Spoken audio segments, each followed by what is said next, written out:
Attention, the following broadcast has been approved by Outcasted OC. Viewer discretion is advised. Incoming transmission in 5, 4, 3, 2, 1. What's up guys, Megan Ross here giving you the Smackdown review. We are back from our week away, so you're going to see more of me and G doing these reviews, but it was nice, and thank you once again to Reese and Courtney for covering us on the Smackdown reviews. So, I've still been keeping in the loop, and it's been an interesting dynamic, especially with this episode, where Randy states it's hard for him to see why Cody is teaming up with Roman, which is the same boat I was in when it was first announced, and having them do this multi-team at Bad Blood. It just didn't sit right with Randy, doesn't really sit right with me as a fan as well. But he invites Cody out to give his explanation on why in the ring in front of everyone. Cody says you deserve an explanation for everything you've been through with the bloodline. Yes, I might look a fool, but would you rather be a fool or a coward?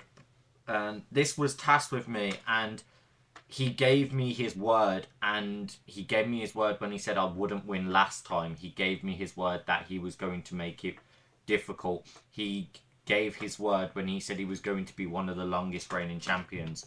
So I'm going to have to go off and give him his word, which he said the audience also is doing the same. The WWE universe is going off Roman's word, which I thought was really cool. I like this whole kind of exploration they're going with of Cody's just trying to do for the betterment of everyone to try and get rid of what he has now started coining as the Rogue Outlaw Bloodline. And he stated to Randy, I'm stood with the Legend Killer, so I'm hoping you of all people would understand the most. This Rogue Outlaw Bloodline needs to die and is ready to be killed.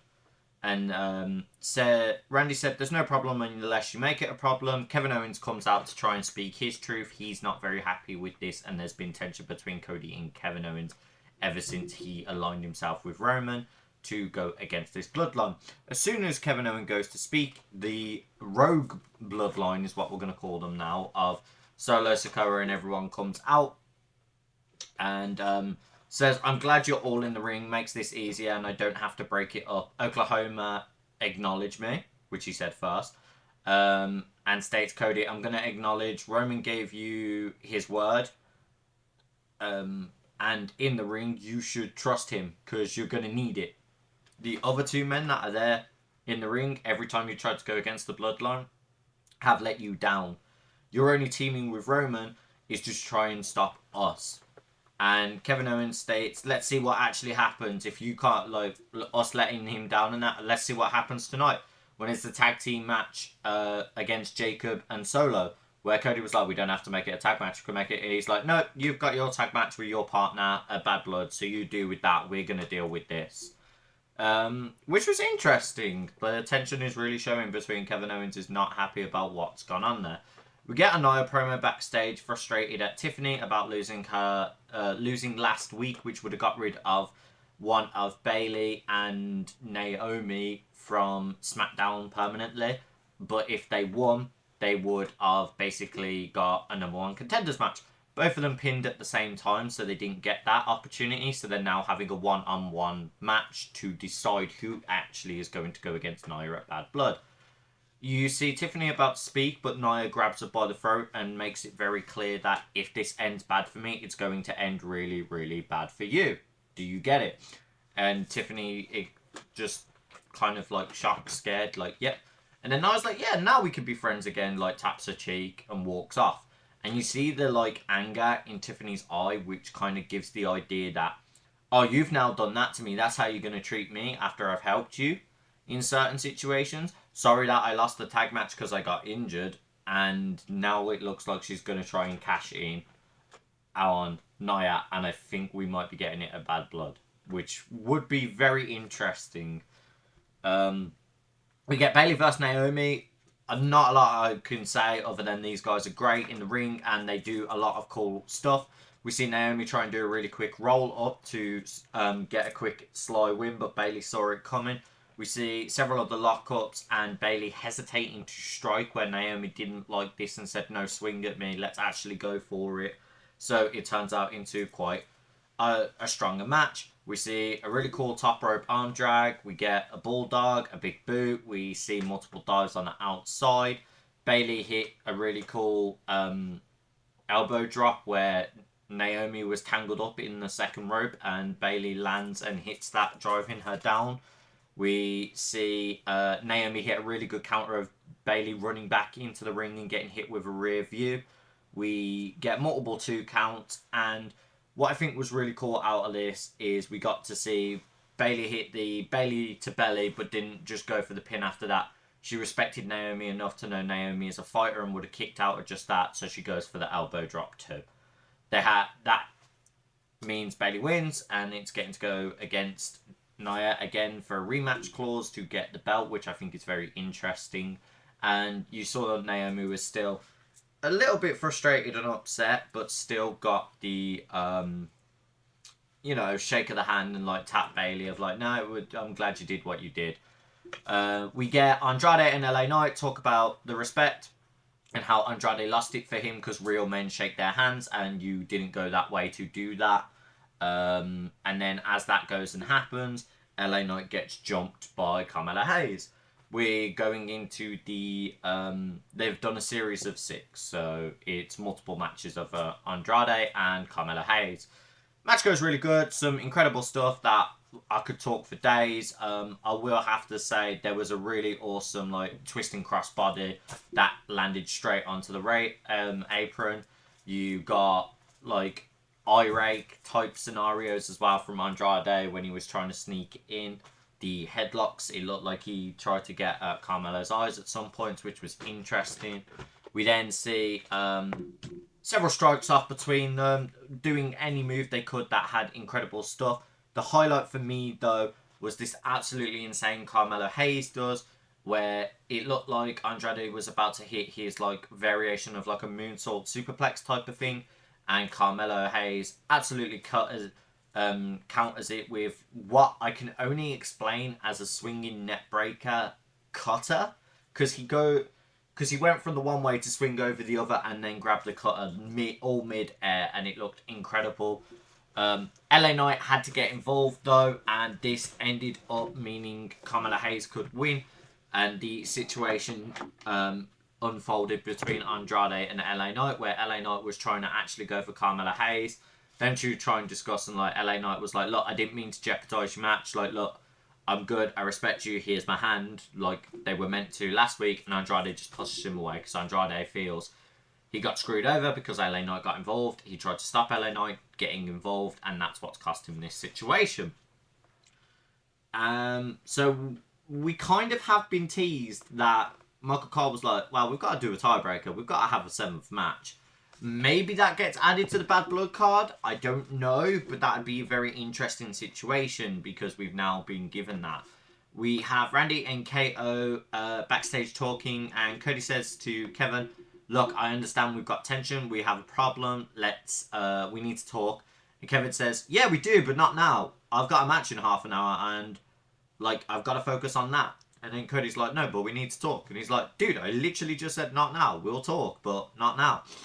And says, I've got to go get my gear on. And do us a favour and don't get involved in the match tonight. Like, just don't come out. Then Randy kind of refers back to Cody and goes, look, if the Tongans come out, so Tama Tonga, Tangaloa, just states, like, it'll be 4-on-2. So we would love you to help. Well, I would love you to help. And I'll have a chat with Kevin, try and sort it. Which, I don't think Randy actually had the talk, which we will get into. But yeah, so that all occurs. We get Minchin vs Piper Niven, and we get a video package of the return of AJ Styles, which I think is going to be really cool. I want to see the direction of where they're going with him, since he had some fun in Japan and then took some time off TV. I hope the Good Brothers are back with him and they start realigning the OC properly again, because I still feel that was underutilized and they kind of strayed away from it because AJ Styles turned heel, but yet the Good Brothers have been acting very heel. The only babyface I'd say is Michin at the moment, which we'll get into now. We get this match that Chelsea Green brings out a trash can full of disgusting stuff, and apparently it reeks because the next week they're going to have a dumpster match, so one of them will get thrown into a dumpster. It's basically like Coffin Rules, where if you land in that dumpster and it's closed on you, that's the loss. But yeah, match goes off quite well. Michin has a great Hurricane Rana on Piper, and Piper proceeds to then respond with a power slam to Michin. Chelsea had an interesting moment where she's baiting Michin to come to her to then only have Piper respond with a running cannonball off the apron to hit Michin. Back in the ring, they hit another one. They have some interesting strikes back and forth. A really awesome crucifix bomb was done by Michin. Piper counters with a sidewalk slam after as well.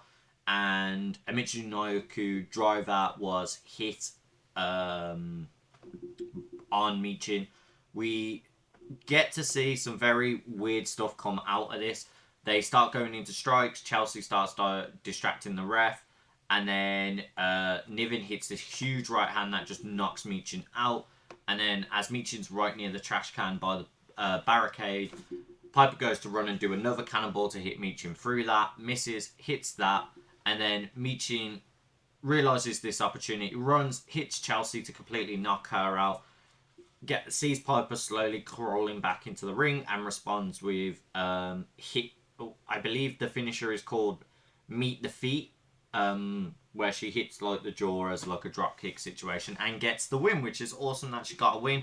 It gives a driving force that potentially Michin has the upper hand when it comes to this dumpster match next week, but we'll have to see how that all plays out.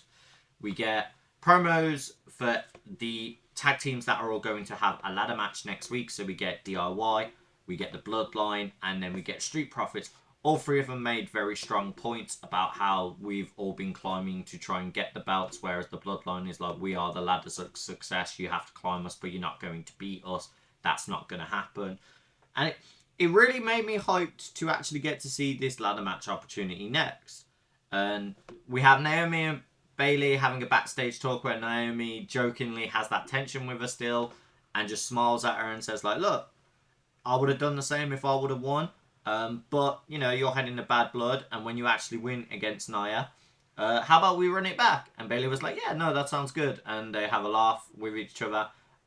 Bayley points out Naomi's gear, which I thought was really cool, was an Uno-inspired gear. So she goes Uno and then taps her and says 1 and then goes out and walks off. And that was quite a funny joke there. I really enjoyed that like back and forth they had.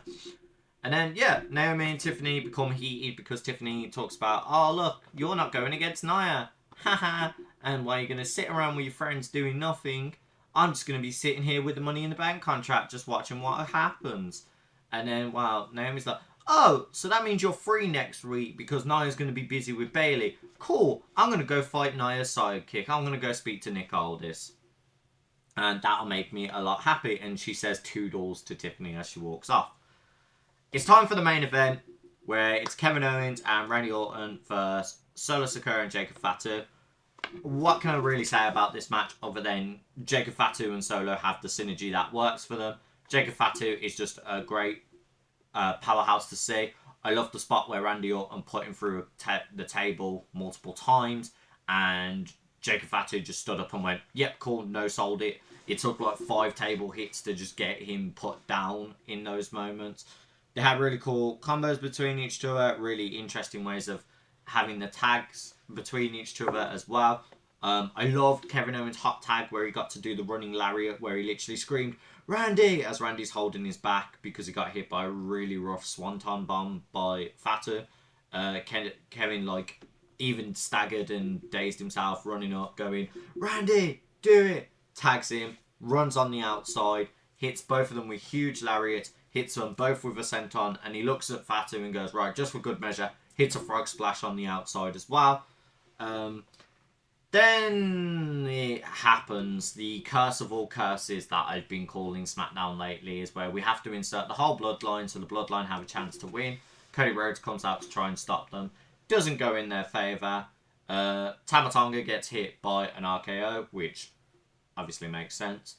And then, yeah, as we get to the point, Kevin Owens gets the stunner on Solo and basically has the match won until Jacob Fatu sees an opportunity to roll a dazed and confused Cody straight to the ref and hit the ref. So the ref smacks his leg and isn't able to do a count, which then gives the opportunity for Fatu to run in, hit super kicks on Kevin Owens, and give Solo the opportunity to roll up and do that.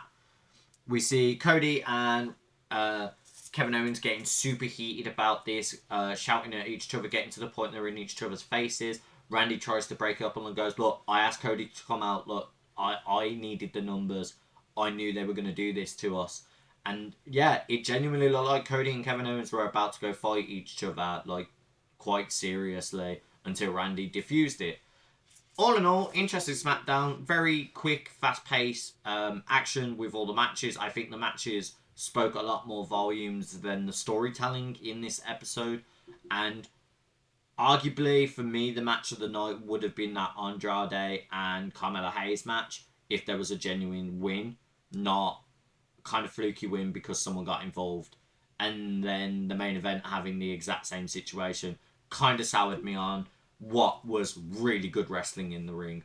But that's just my thoughts and opinions. That's why this is a review that we do. Let me know your favourite part of the episode of this week. And don't forget to catch all our other reviews. Our podcast that is every Thursday. Don't forget to like, comment, subscribe. Hit the bell notification so you never miss when you either get my face or any of the other Outcasted crew doing content here. And yeah, I will see you all on the next review. Have a good rest of your weekend.